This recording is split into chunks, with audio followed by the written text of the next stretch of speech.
Bell का वृक्ष बड़ा शुभ है, नीम का पेड़ बड़ा शुभ, आंवले का पेड़ तो बहुत ज्यादा शुभ है ही।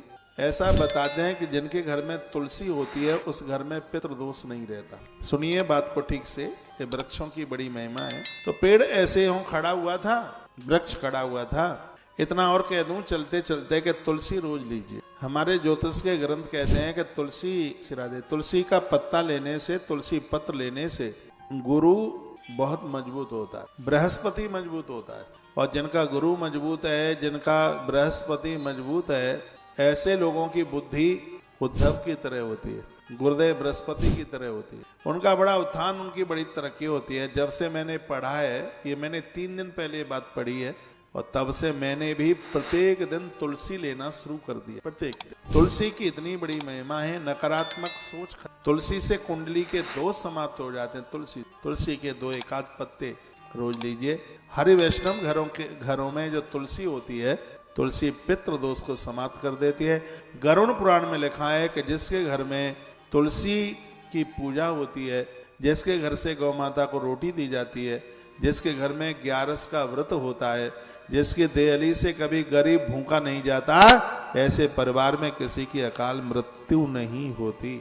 ऐसा गरुड़ पुराण अंतर्गत वर्णन किया। तो बेल जैसे वृक्ष तो बड़े वंदनीय हैं, बहुत पूज्य हैं। तो बेल का पेड़ ऐसे था पास में, तो उसने एक कमंडल पानी का भर लिया। प्यास लगेगी तो ऊपर ही पी लूंगा, कोई मृग वगैरह आएगा, कोई हिरणी आएगी तो उसको मार कर माता पिता का पेट भरूंगा। ये कथा से महापुराण।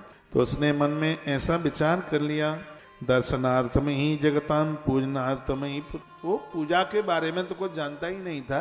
बेल के नीचे शंकर जी का पिंडी थी, चबूतरे पर भगवान महादेव बैठे हुए थे, और बंदा जूता चप्पल से ही चढ़ गया ऊपर पेड़ पर। उसको तो पता ही नहीं था कि कोई भगवान भी कोई होते हैं। सुनिए, ये शिवरात्रि की महिमा आप सुन रहे हैं। इतने में क्या हुआ, एक हिरणी पानी पीने के लिए आई हुआ। जैसे उसने गुटुक गुटुक करके पानी पिया, तो उसने अपना वो बाण उठाया और बाण मारने के लिए तैयार हुआ। इतने में हिरणी ने कहा, बाण चलाने से पहले सावधान किया जाता है, सावधान, मैं तुझे मारूंगा। वो बोला, बैलिया शिकारी बोला।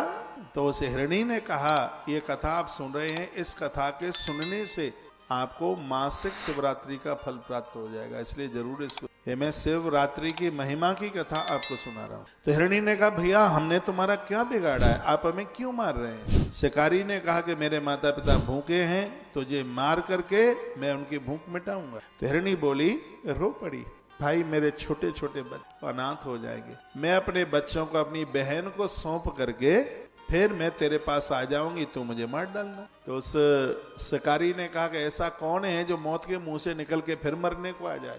तो उस हिरणी ने कहा, ऐसे हम हैं, हम वायदा करते हैं, यदि मैं झूठ बोल करके ना आऊं तो अपने पति को छोड़कर पराये पुरुष के साथ जो स्त्रियां संबंध बनाती हैं, उन्हें जितना बड़ा पाप लगता है, इससे बड़ा धरती पर कोई पाप ही नहीं है, अपने पति को छोड़कर पराये पुरुषों के साथ कोई स्त्री ये पाप नहीं, पाप का बाप है। वो हिरणी कहती है, यदि मैं अपने वचन से विचलित हो जाऊं तो मुझे वो पाप लगे, आप मुझे छोड़ दीजिए। उस शिकारी ने उसे छोड़ दिया।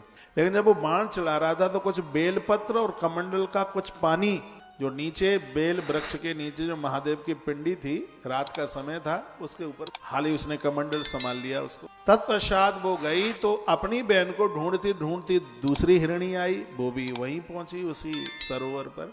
उसने भी जल पीने की कोशिश करी, तो इसने कहा, सावधान, तुझे मारूंगा। हिरणी ने कहा, भैया मुझे मारो मत, मैं अपनी बहन को खोजने के लिए आई थी, वो मुझे मिली नहीं, मेरे छोटे छोटे बच्चे हैं, उनको मैं अपने पति को सौंप करके मैं तुम्हारे पास आ जाऊंगी, तब तुम मुझे मार डालना, अपने माता पिता की भूख का निपटारा कर दे। तो उसने कहा कि मौत के मुंह से निकल के तू नहीं आएगी? तो उसने कहा, बिल्कुल मैं आऊंगी। मैं कैसे मानूं? तो वो कहती है कि व्रत तोड़ने पर जिनको जितना अपराध लगता है वो अपराध लगे। व्रतों को तभी तोड़ा जाता है जब उसका उद्यापन। ऐसा नहीं कि 11 का व्रत करते हो, किसी फंक्शन में गए, इसे गुलाब जामुन देख के मुंह में पानी आ जाए, कहे 4 चटकाई दो, अगली बार हम और पप्पू का पापा दोनों मिलके 11 कर लेंगे। ऐसा नहीं होता। व्रत का मतलब ही यह होता है कि खाने पीने वाली चीजों को देखकर आपके जीभ पर जलना, आपके पानी ना आवे, तब तो व्रत का मतलब है। व्रत तोड़ा नहीं तो बहुत बड़ा अपराध लगता है व्रत तोड़ने। व्रत को पूरा कीजिए। मैं नहीं कहता 25 साल करें, आप 5 साल करें, 3 साल करें, 1 साल करें, लेकिन जितना करें उसको संयमित होकर के। जिब्या के ऊपर